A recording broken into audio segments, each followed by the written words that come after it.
हाथों को उठाओ खुदा की ओर, प्रार्थना करो परमेश्वर के आगे कि जो वचन हम सुनने जा रहे हैं, खोलकर देना डायरी और बाइबल। विश्वास करो कि खुदाबंद जो तेरा पवित्र कलाम, तेरा पवित्र वचन हम सुनने जा रहे हैं, और जो ऑनलाइन अपने घरों में लोग बैठे हैं, विदेशों में कहीं से भी, पूरे भारत से इस समय जुड़े हुए लोग हैं, मेरा बिलीव आज का बड़ा वचन उनकी जिंदगी में बड़ा काम करेगा। बहुत कुछ आपकी जिंदगी में आज अच्छा होगा। आज ऑनलाइन मास प्रेयर में लोग हील होंगे। यहाँ पर जब प्रार्थना होगी तो लोग बड़ी बड़ी चंगाइयाँ पाएंगे। आपकी जिंदगी में बड़े काम होंगे। बोलो परमेश्वर पिता, जो वचन हमें सुनने जा रहे हैं उसकी बड़ी बुद्धि समझ दे चुके हो। कोई अंधकार की शक्ति आज इस वचन को चुरा न पाई। हम खुदा इस वचन को पूरा सुने, हमारी हृदयों की पट्टियों पर लिखा जाए।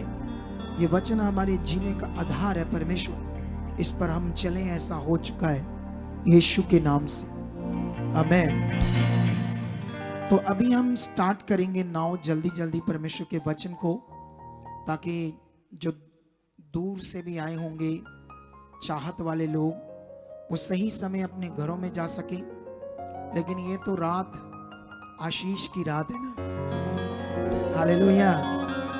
ये जो हमारे पास टाइम है, ये बड़ा बरकत का टाइम है। तो मेरा बिलीव है कि इसमें आप बहुत जबरदस्त बरकत पाकर जाओगे। आज मैं सबसे पहले एक वचन पढ़ाऊंगा तुम्हें, उसके बाद हम 2 वचन पढ़ेंगे, फिर उसके बाद हम आगे चलेंगे विषय को समझने के लिए कि आज का हमारा टॉपिक क्या है। स्टार्ट हम वचन पढ़कर ही शुरू करेंगे टॉपिक को।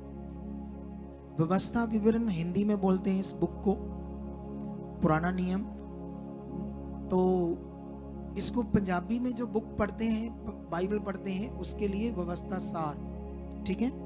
तो अभी इसको हम 30 अध्याय का 19 से पढ़ेंगे। 19 और 20 2 वचन पढ़ेंगे। कैसे लिखा? मैं मतलब कौन? परमेश्वर बात कर रहे हैं हमसे, हालेलुया। कौन बात कर रहे हैं हमसे? परमेश्वर।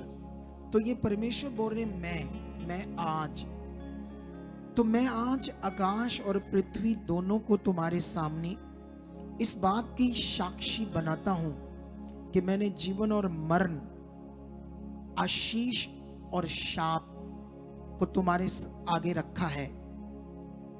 इसलिए तू जीवन ही को अपना ले और तू और तेरा वंश दोनों जीवित रहे। तो मैं ये वचन पढ़ाकर तुम्हें ये बात पक्की कर रहा हूं, परमेश्वर की इच्छा।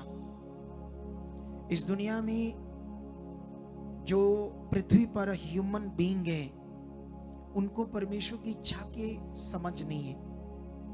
वो क्योंकि उन्होंने जो कुछ सुना है दुनिया से, दुनिया के ज्ञान से, उस हिसाब से वो सोचते हैं अगर कोई बीमारी आ गई, एक्सीडेंट हो गया, कोई मर गया, टांगे टूट गई, कुछ ऐसा वैसा जो भी हो गया, लॉस हो गया, बिजनेस खराब हो गया, तो वो सोचते हैं मेरे कर्मों में ऐसा गॉड ने लिखा है जो दुनिया बनाने वाला। तो वो हमेशा अपने कर्म और अपनी किस्मत को कोसती रहती, लैक ऑफ नॉलेज की वजह से, इस दुनिया का ज्ञान की वजह से। लेकिन परमेश्वर यहां बात कर रहे हैं अपनी इच्छा की। वो ऐसा बात कर रहे हैं, वो कहते हैं कि तुम्हारे इस दुनिया में तुम्हारे सामने जीवन भी है, मरण भी है, आशीष भी है, शाप भी है, सब कुछ है इस दुनिया में। प्रॉब्लम भी है और ब्लेस जीवन भी है। लेकिन परमेश्वर ने कहा मैं चाहता हूं कि तुम क्या करो? जीवन को ले लो, जीवन को। किसने ये बात की? परमेश्वर ने। उसने कहा मैं चाहता हूं कि तुम जीवन को चुनो, ताकि तुम और तुम्हारा घराना अच्छे से जीवित रहे, अच्छे से जी पाए। कितनों को बात समझ आती है? लेकिन थोड़ा सा और आगे बढ़ते हैं। इसलिए अपने परमेश्वर यहोवा से प्रेम करो और उसकी सब बातें मानो और उससे लिपटे रहो, क्योंकि तेरा जीवन और दीर्घायु यही है। और ऐसा करने से जिस देश को यहोवा ने अब्राहम, इसहाक और याकूब तेरे पूर्वजों को देने की शपथ खाई थी, उस देश में तू बसा रहेगा। अगर तुम इंडिया में हो, तुम मोहाली में हो, तुम चंडीगढ़ में रहते हो, तुम हरियाणा में रहते हो, राजस्थान में रहते हो या यूपी बिहार कहीं से भी, लेकिन परमेश्वर कहते हैं जहां भी तुम रहो, बसे रहने का मतलब खुशहाल जीवन। तो ये किसकी इच्छा है? ये खुदा की इच्छा है। लेकिन इस इच्छा को कैसे हमारे जीवन में पूरी होगी, ये बड़ा जरूरी है हमारे लिए समझना परमेश्वर के वचन से। एक वचन और पढ़ते हैं यहीं से, 31 अध्याय उसका 8 वचन इसी बुक का ही। और तेरे आगे आगे चलने वाला यहोवा है, वह तेरे संग रहेगा और ना तो तुझे धोखा देगा और ना छोड़ देगा, इसलिए मत डर और तेरा मन कच्चा ना हो। ये खुदावंद हमसे बात कर रहे हैं कि मैं हमेशा तुम्हारे आगे आगे चलने वाला तुम्हारा परमेश्वर हूं, ना तो तुम्हें कभी धोखा दूंगा ना कभी तुम्हें छोड़ूंगा, इसलिए डरो मत और ना ही कभी अपना मन कच्चा करो। ये वचन हमें एक पावरफुल वायदा है परमेश्वर का हमारे साथ। और ये वायदा तब, इधर देखो मेरी तरफ, किसी ने भी परमेश्वर के वचन को सुनते समय ध्यान देना है। शरीर की चीज करोगे तो आपका जीवन गड़बड़ होगा। क्या होगा? क्योंकि यहां से अगर हम आशीष लेने आए हैं, आप जानते हो ना, जिसने रचा है दुनिया को, अगर हम उसे रिस्पेक्ट देते हैं, इज्जत देते हैं, अगर उसका भय मानते हैं, जैसे एक औरत अगर अपने पति का भय मानती है और पाप से दूर रहती है तो वो अच्छी पत्नी गिनी जाती है। अगर औरत के अंदर पति का भय नहीं है तो वो व्यभिचार नहीं हो सकती है, कैरेक्टरलेस हो सकती है, या बदतमीज जिंदगी जी सकती है और आगे से फालतू बोल सकती है।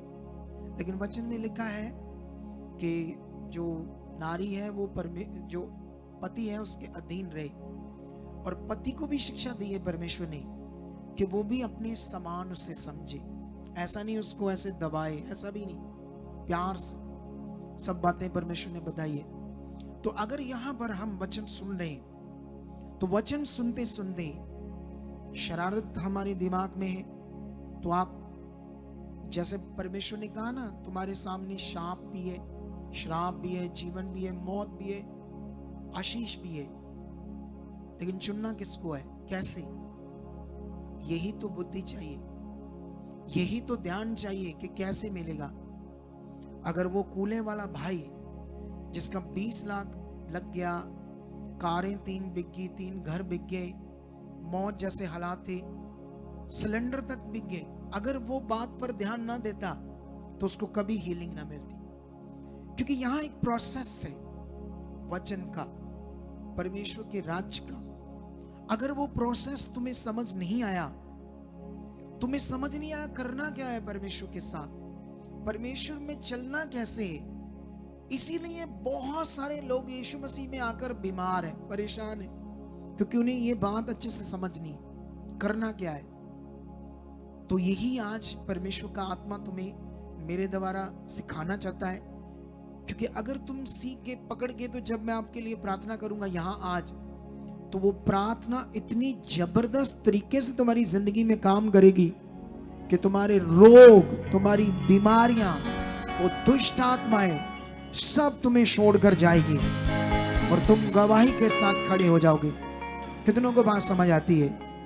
तो अभी मैं ये बात कर रहा था, लेकिन यहां पर एक याद रखना बात, यीशु मसीह ने कहा था मेरे कारण लोग तुमसे बैर रखेंगे। वाई? व्हाट? ऐसा क्यों? ये भी आपने समझना है। क्योंकि जब मैं परमेश्वर से दूर था और नहीं जानता परमेश्वर कौन है, तो मैं भी दुनिया में एक भटका हुआ था, कभी इसको परमेश्वर मानता था, कभी इसको।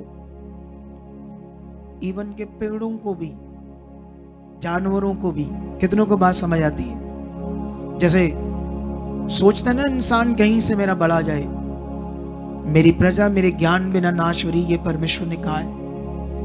लेकिन अभी मैं आपको बताना चाहता हूं, इसलिए क्योंकि मनुष्य के अंदर पाप है, पाप का वायरस है, खतरनाक चीज है ये मौत है, बाइबल में लिखा है। इससे छुटकारा देने के लिए यीशु मसीह आए। ये तुम्हें अच्छे से क्लैरिटी चाहिए वो क्यों आए। एक बलीवर जब यीशु में चुना जाता है उसको अगर अपना विश्वास ही नहीं अच्छे से समझ आया, चलना ही नहीं समझ आया, तो वो तो बेचारा कुछ भी नहीं, फिर तो नादान है, मतलब ज्ञान नहीं है उसको। कितनों को बात समझ आती है? तो अभी ये बात अभी और पकड़नी है आप लोगों ने।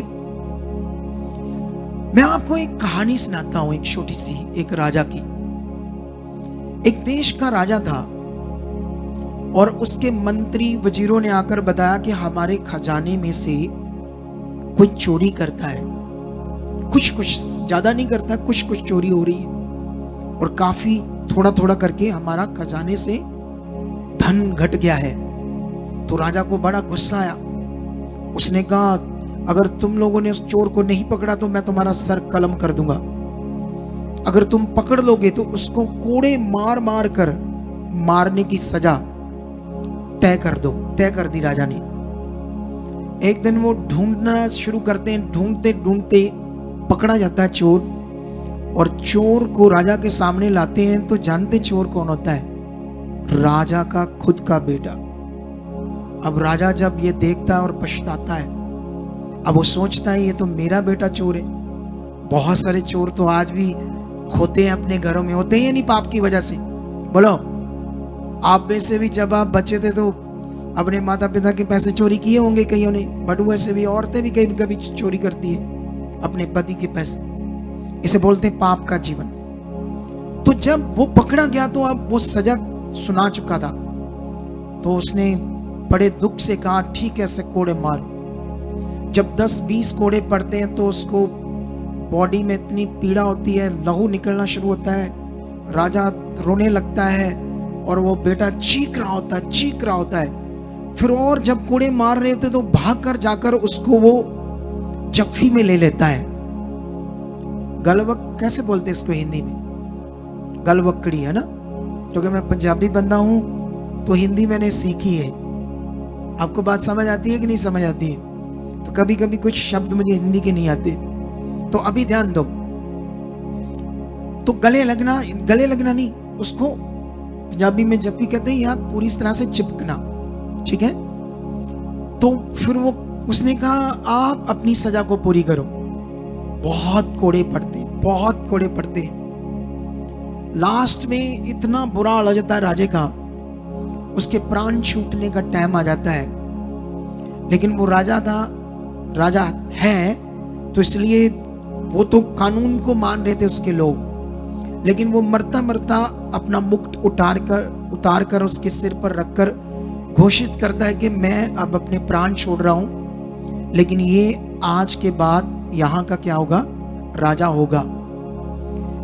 इसी तरह से उस खुदा ने आपकी मौत को अपने ऊपर लिया, आपके लिए कोड़े खाए, आपकी बदियों पाप के कारण यीशु मसीह पृथ्वी पर आया।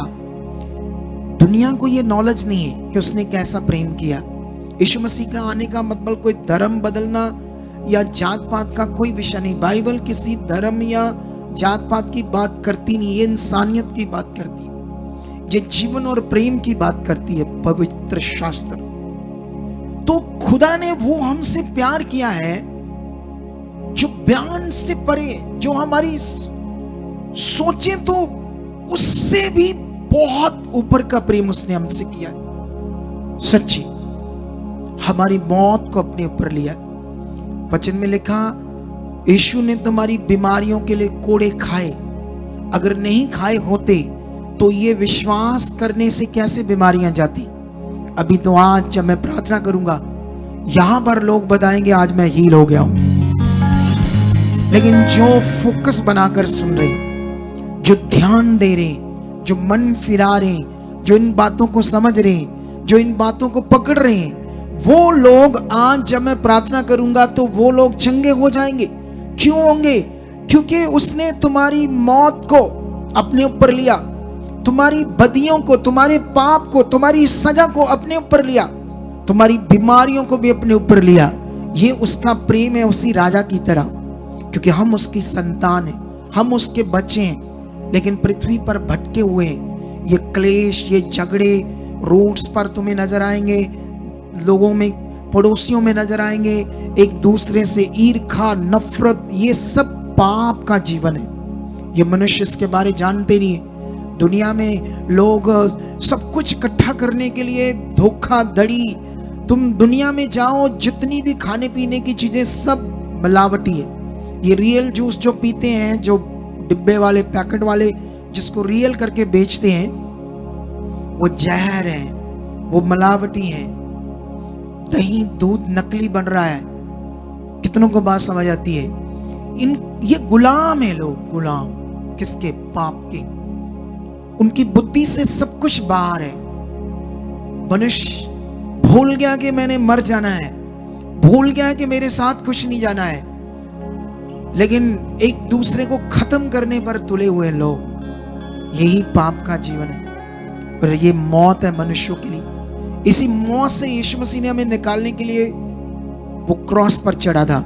लेकिन अभी ये टॉपिक और आगे चलता है। मैं आज आपको एक बाइबल में योना की बुक में लेकर जाना चाहता हूं। यह आपके लिए योना की बुक को क्यों समझना जरूरी है, यहां पर हमारे लिए क्या है योना की बुक में, जिसे आपको मैं कुछ बातें समझाता हूं अभी जल्दी जल्दी, ताकि आपको समझ आए इस बुक में क्या है। तो अभी यहां पर एक परमेश्वर का दास जिसका नाम है योना, परमेश्वर उसको एक देश के बारे में बताता है, मैसेज देता है, या आकाशवाणी होती है, स्वर्गदूत के द्वारा आता है। ठीक है, सुनो ध्यान से। जब परमेश्वर उसको कहता है कि तू कहां जा, नीनवे को जा, नीनवे देश में जा, और वहां जो लोग हैं इतने पापी हैं और उनका इतना पाप बढ़ गया कि मेरे तक आ चुका है, और जाकर उन्हें बोल कि पश्चाताप करो। लेकिन यहां पर लिखा है वो तर्शिश के जहाज पर चढ़कर तर्शिश को चला जाता है, परमेश्वर का वचन नहीं मानता। बाइबल में लिखा वो परमेश्वर के वचन को तोड़कर चला जाता है। ठीक है, लेकिन यहां से हम पढ़ते हैं जब वो जहाज पर चढ़ जाता तो वहां एक बड़ी आंधी, तूफान आता है समुद्र में, जो वो जहाज डूबने लगता है। तो वो क्या करने लगते हैं, जो मलाह है, माझी मलाह, वो जितना कीमती सामान था जो व्यापार करते थे सारा फेंकने लगे समुद्र में। क्यों? क्योंकि अब मौत हो जाएगी, जहाज को हल्का करते हैं। अगर जीवन होगा तो पैसा माल फिर आ जाएगा। कितनों को बात समझ आती है? यही इंसानों को समझ नहीं आ रहा पृथ्वी के ऊपर। क्योंकि क्यों समझ नहीं आ रहा? क्योंकि एक बड़ा विषय उन्हें समझ नहीं है, पाप का जीवन। खुदा कौन है, इस दुनिया का मालिक कौन है, यही समझ ना होने के कारण सारी गड़बड़ है। लेकिन यहां पर हम पढ़ते हैं 5 से, तब मलाह लोग डर कर अपने अपने देवता की दुहाई देने लगे और जहाज में जो व्यापार की सामग्री थी उसे समुद्र में फेंकने लगे कि जहाज हल्का हो जाए। परंतु यूहन्ना जहाज के निचले भाग में उतरकर सो रहा था और गहरी नींद में पड़ा हुआ था। तब माझी उसके निकट आकर कहने लगे, तू भारी नींद में पड़ा हुआ क्या करता है? उठ, अपने देवता की दुहाई दे। संभव है कि ईश्वर हमारी चिंता करे और हमारा नाश ना करे। तब उन्होंने आपस में कहा, आओ हम चिट्ठी डालकर जान लें कि ये विपत्ति हम पर किसके कारण पड़ी है। तब उन्होंने चिट्ठी डाली और चिट्ठी जोना के नाम पर निकली। तब उन्होंने उससे कहा, हमें बता कि किसके कारण ये विपत्ति हम पर पड़ी है। तेरा उद्यम क्या है, मतलब तुम्हारा बिजनेस क्या है, तू कहां से आया है, तू किस देश और किस जाति का है। उसने उससे कहा, मैं इब्री हूं, मैं इब्रानी हूं, और स्वर्ग का परमेश्वर यहोवा जिसने जल और सथल दोनों को बनाया है उसी का भय मानता हूं। तब वह बहुत डर गए और उसे कहने लगे, तूने ये क्या किया? वह जान गए थे कि वह यहोवा के सम्मुख से भाग आया है, क्योंकि उसने आप ही उन्हें बता दिया था। इधर देखो, ध्यान दो मेरी तरफ। इन बातों के बाद ये वचन मैं आज तुम्हें क्यों समझाना चाहता हूं। इस वचन में तुम्हारे लिए कुछ खास टीचिंग है।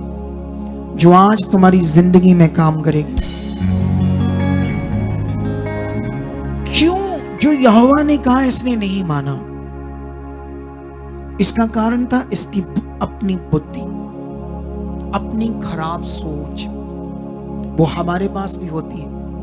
हम भी कभी कभी परमेश्वर की बात सुनते हैं लेकिन उसे मानते नहीं। जैसे ये भागा, हम भी एक तरफ से भागे हुए होते हैं जब उसके कानून को, उसके वचन को नहीं मानते।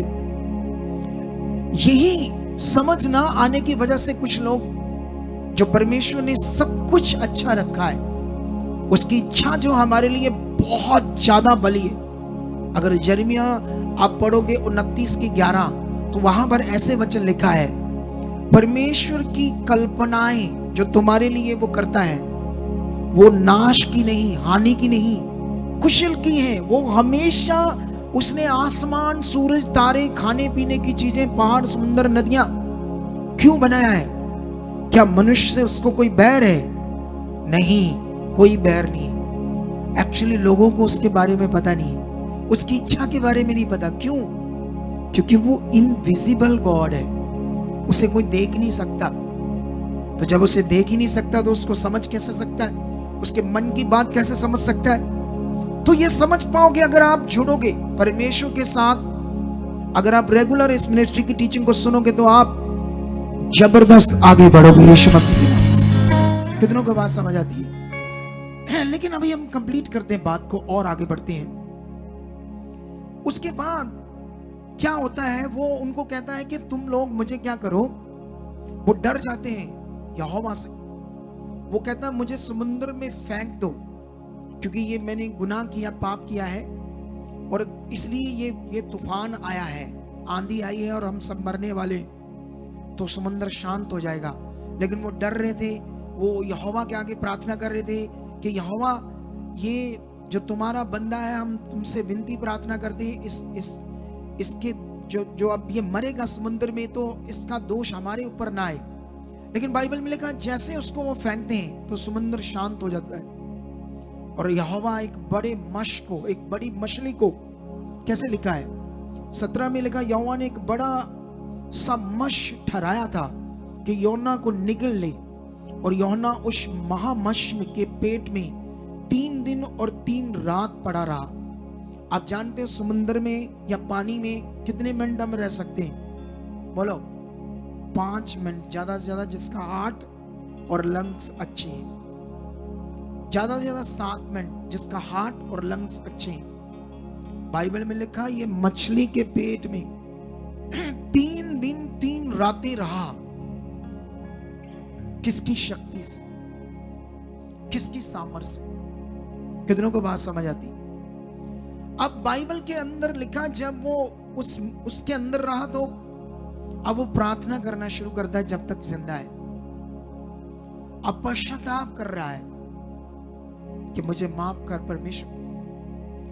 जब हम ठीक ठाक होते हैं तो किसी की परवाह नहीं करते। जब हमें भयानक रोग लगते हैं, हम दुनिया में तड़फ रहे हैं कि कहीं से हमारा भला हो। इससे अच्छा है कि वो भयानक रोग देखने से पहले आज्ञाकार बन जाओ, उसके साथ चलो। भयानक रोग से तो वो बचाएगा, क्योंकि 91 भजन संहिता ने उसने वादा किया है, न मरी न महारोग तुम्हें उजाड़ पाएगा, क्योंकि मैं तुम्हें दाहिने हाथ से संभाल कर रखूंगा। ये उसका वायदा है। लेकिन याद रखो, वो प्रार्थना करना शुरू करता है, और प्रार्थना करते बहुत सारे शब्दों को यूज करता है। लेकिन कुछ शब्द मैं पढ़कर सुनाता हूं प्रार्थना के। वो कौन से यूज करता है? 6 में लिखा, मैं पहाड़ों की जड़ तक पहुंच गया। मतलब ऐसे लगा जैसे वो पहाड़ की जड़, जैसे पहाड़ के नीचे दब गया। वो ऐसे फील हो रहा था मछली के पेट में से, जैसे अभी खत्म, बॉडी खतरनाक तकलीफ को उसने देखा। सुनो ध्यान से, मैं सदा के लिए भूमि में बंद हो गया था, तो भी हे मेरे परमेश्वर यहोवा, तूने मेरे प्राणों को गड़े में से उठाया है। जब मैं मूर्छा खाने लगा, तब मैंने यहोवा को स्मरण किया, और मेरी प्रार्थना तेरे पास वरन तेरे पवित्र मंदिर में पहुंच गई। जो लोग धोखे की व्यर्थ वस्तुओं पर मन लगाते हैं, वे अपने करुणा निधान को छोड़ देते हैं, परंतु मैं ऊंचे शब्द से धन्यवाद करके तुझे बलिदान चढ़ाऊंगा।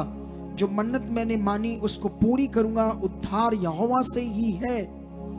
तब यहोवा ने मश को आज्ञा दी और उसने योना को सथल पर उगल दिया, अपने मुंह से किनारे पर उगल दिया जिंदा। अब परमेश्वर से कहता जा उस देश में, और जो मैसेज मैंने तुम्हें दिया वो जाकर नीनवे के लोगों को बता, ताकि वो नाश ना हो। कितनों को बात समझ आती है? तो अगर हम आगे पढ़ते हैं, 3 से शुरू करते हैं, 1 से लेकर 8 तक। थोड़ा सा वचन आज हम रीड कर रहे हैं, आपके लिए अच्छा होगा। तब यहोवा का यह वचन दूसरी बार यूहन्ना के पास पहुंचा, उठकर उस बड़े नगर नीनवे को जा और जो बात मैं तुझे कहूंगा उसका उसमें प्रचार कर। तब यूहन्ना यहोवा के वचन के अनुसार नीनवे को गया।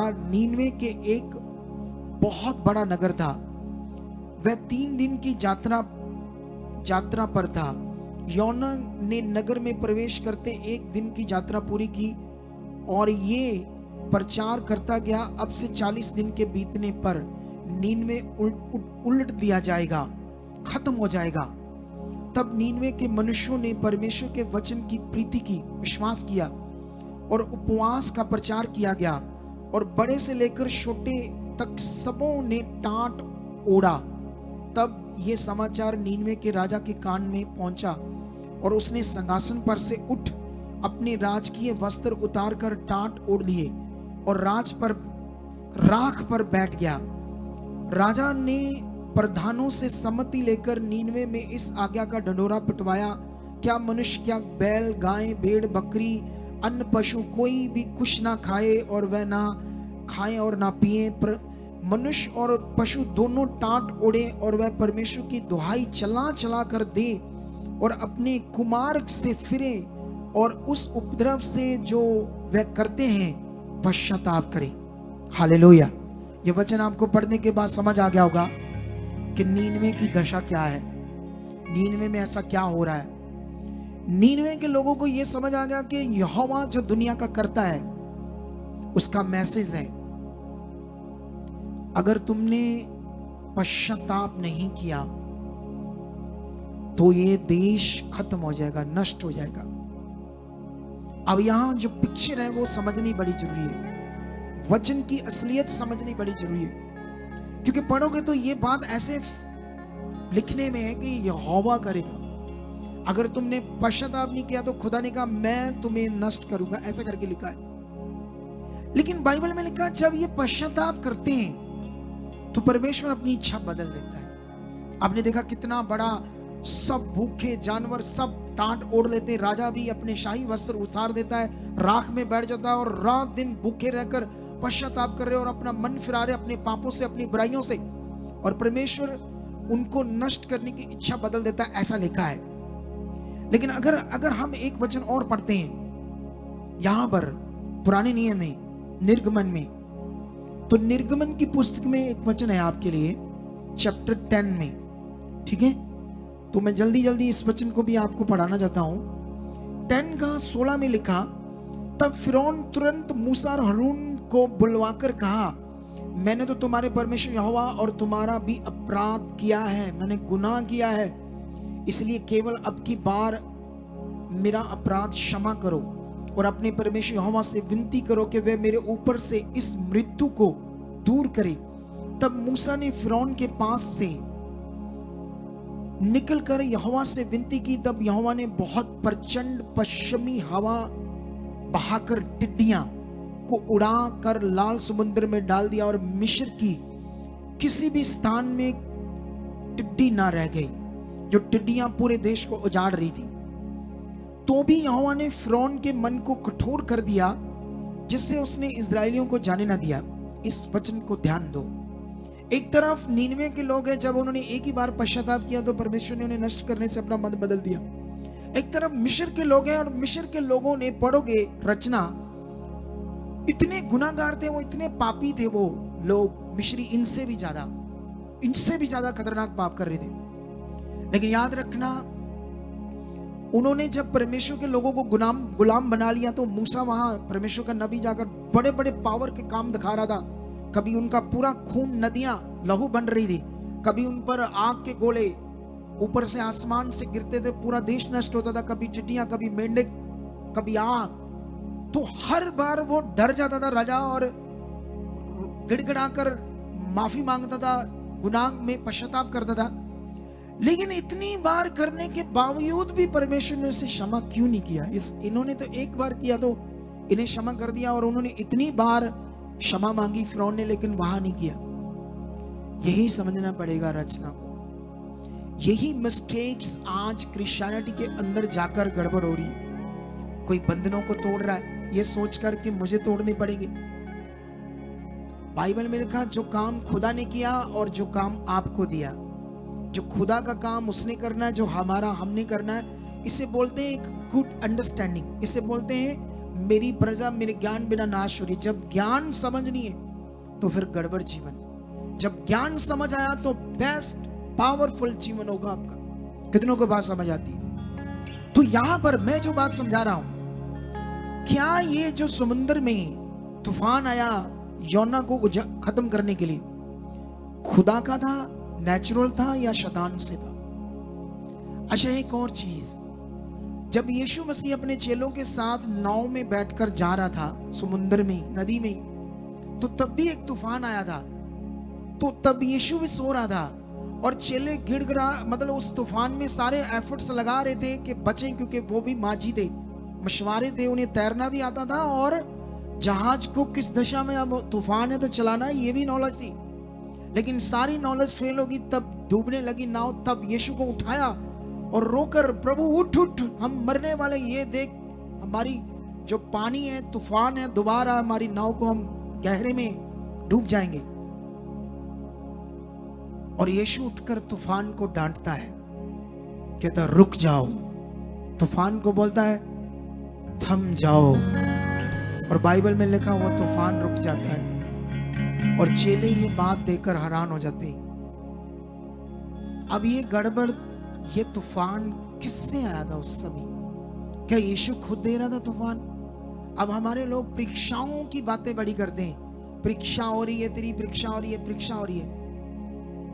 परीक्षा का मतलब होता है किसी चीज को सीखना। जैसे मान लो मैं मैथ सीखता हूं, तो मैं मैथ सीख कर उसका टेस्ट देता हूं, उसको बोलते परीक्षा। बोलो। या मैं कोई काम सीखता हूं, मैं कंप्यूटर सीखता हूं, या मैं यूपी, कौन सा वो टेस्ट होता है बड़ी पढ़ाई का, यूपीएससी जो भी, या आईएएस स्टडी का टेस्ट होता है, जिसे एक बड़ी हमें क्या मिलती है, जॉब मिलती है।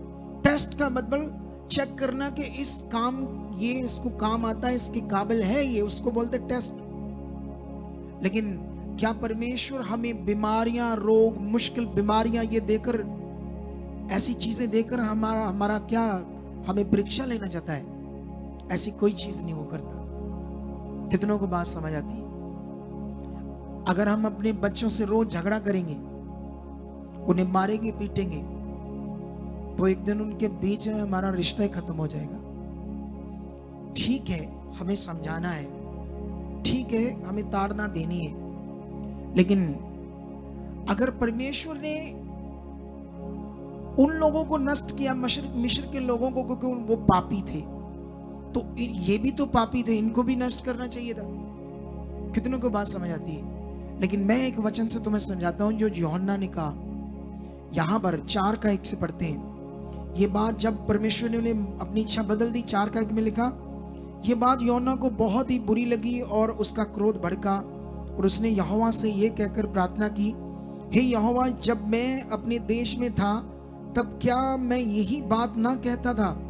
इसी कारण मैंने तेरी आज्ञा सुनते ही तर्शीश को भाग जाने के लिए फुर्ती की, क्योंकि मैं जानता था कि तू अनुग्रहकारी और दयालु परमेश्वर है, और विलंब से कोप करने वाला, करुणा निधान और दुख देने से प्रसन्न नहीं होता, किसी को पीड़ा देकर खुश नहीं होता। कहता मैं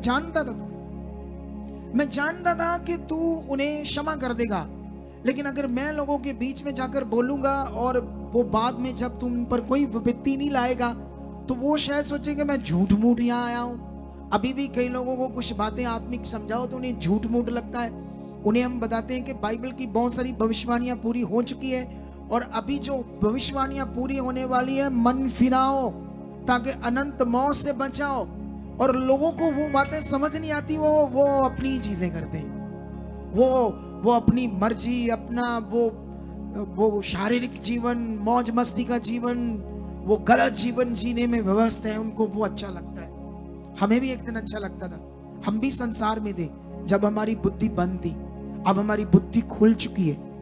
कितनों को बात समझ आती है?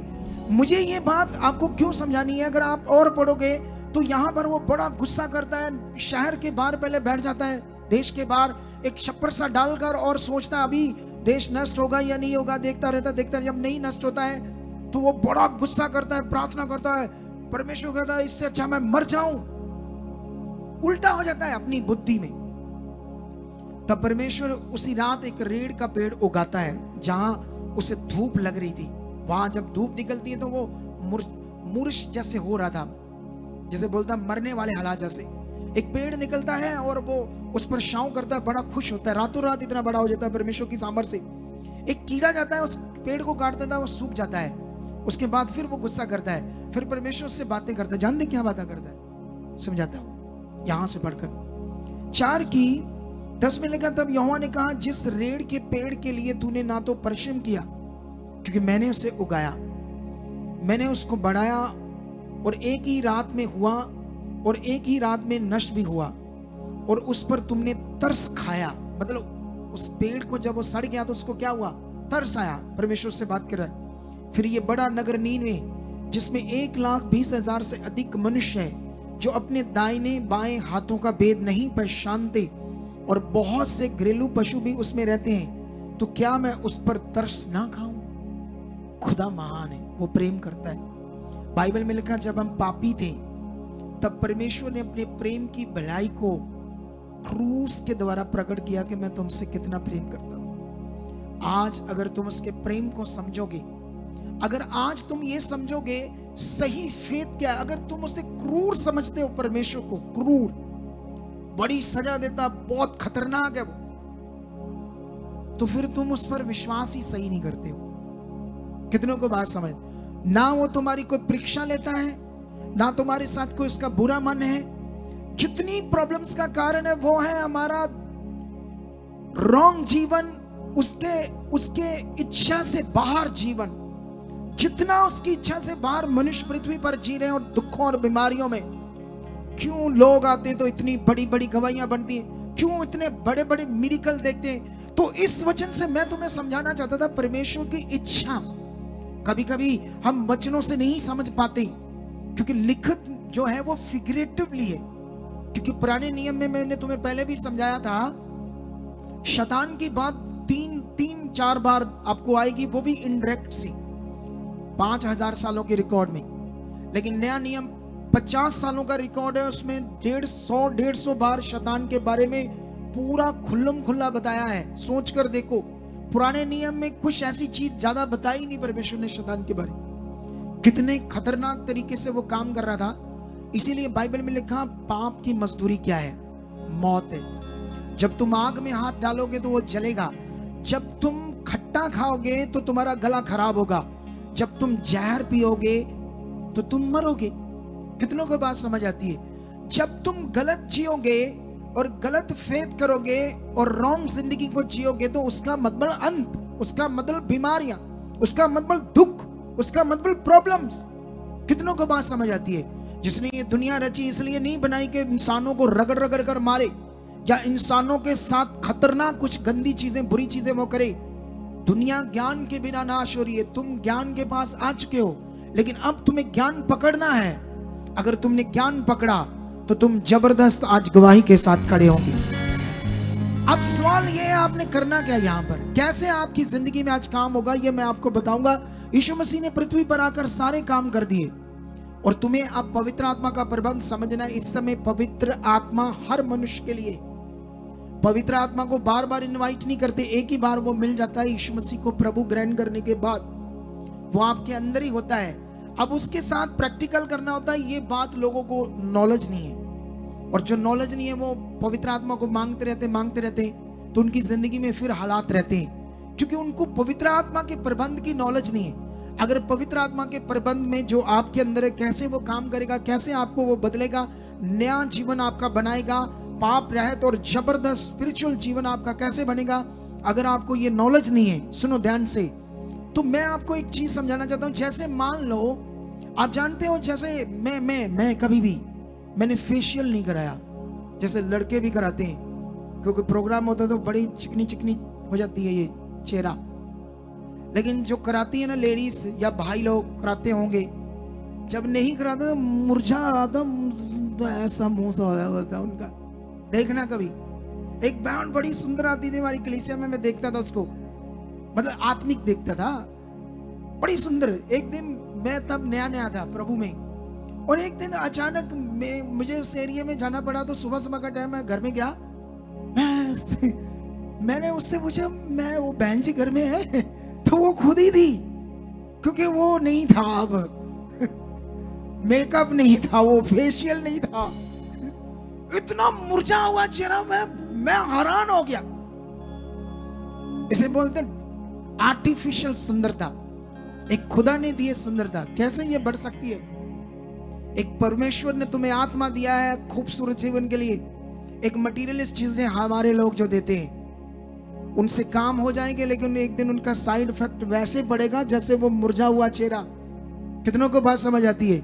इसलिए साइड इफेक्ट जिंदगी को लेने से पहले तुम, वचन में लिखा, सत्य को जानोगे तो सत्य तुम्हें क्या करेगा? आजाद करेगा। क्या है सत्य? क्या समझना है तुम्हें जिससे तुम्हारी जिंदगी में बड़े काम खुदा करेगा? कितनों को बात समझ आती है? तुम्हें स्ट्रांग रहना है आज, जो परमेश्वर तुमसे बातें कर रहा है। लेकिन मैं जल्दी तुम्हें समझाता हूं, परमेश्वर ने अब तुम्हारे मुंह में एक ऐसा ज्ञान दे दिया है, ऐसा विषय दे दिया है, अब जो कुछ होना है तुम्हारे मुंह से होना है। मुंह से कैसे होना है? तुम्हारे शब्दों से होना है, मटेरियल से कुछ नहीं होना है। कितनों को बात समझ आती है? मैं समझाता हूं तुम्हें कैसे। 10:5 से पढ़ते हैं रोमियो, क्योंकि मूसा ने यह लिखा है कि जो मनुष्य उस धार्मिकता पर जो व्यवस्था से है, पुराने नियम की रीतियों की व्यवस्था, उसकी बात हो रही है, चलता है, वह उसी से जीवित रहेगा। परंतु जो धार्मिकता विश्वास से है, वह यूं कहती है, तू अपने मन में यह ना कहना कि स्वर्ग पर कौन चढ़ेगा, अर्थात मसीह को उतार लाने के लिए, या अधोलोक में कौन उतरेगा, अर्थात मसीह को मरे हुओं में से जलाकर ऊपर लाने के लिए। परंतु वह मतलब इस समय का प्रबंध, पवित्र आत्मा का प्रबंध, यह कहती है कि ये के वचन तेरे निकट है और तेरे मुंह में है और तेरे मन में है। ये वही विश्वास का वचन है जो हम प्रचार करते हैं, यीशु का। बाइबल में लिखा वो यीशु क्यों आया, वो शब्द देहधारी क्यों हुआ। बाइबल में लिखा अंधकार में ज्योति चमकी। बाइबल में लिखा, यीशु ने कहा, जितने मेरे पीछे आएंगे वो कभी अंधकार में न चलेंगे। कितनों को बात समझ आती है? तुम्हारा जीवन उज्जवल होगा, चमक से भरा हुआ, आत्मिक चमक से। प्रार्थना कर दो, दास जी मर गए, लुटे गए। ये कौन सा जीवन है यीशु मसीह में? लैक ऑफ नॉलेज की वजह से लोग प्रभु में आकर भी हील नहीं है, वो जीवन नहीं है, क्योंकि समझ नहीं है करना क्या है। कितनों को बात समझ आती है?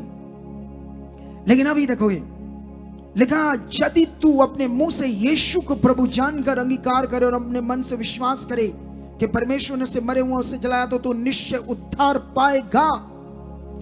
वचन में लिखा, अब तुम्हारे मुंह से होगा जो होगा, मैं परमेश्वर की बेटी हूं। धन्यवाद, यह हालात मेरे लिए नहीं, मैं खुदा का बेटा हूं। सिचुएशन कितनी भी बड़ी है या नहीं है, तुमने अपने मुंह से जो फेथ का, विश्वास का अंगीकार है, उसे छोड़ना नहीं। वो खुदा मेरे साथ है, वो जिंदा खुदा मेरे साथ है। आर्टिफिशियल चीजों को छोड़ो और ओरिजिनल।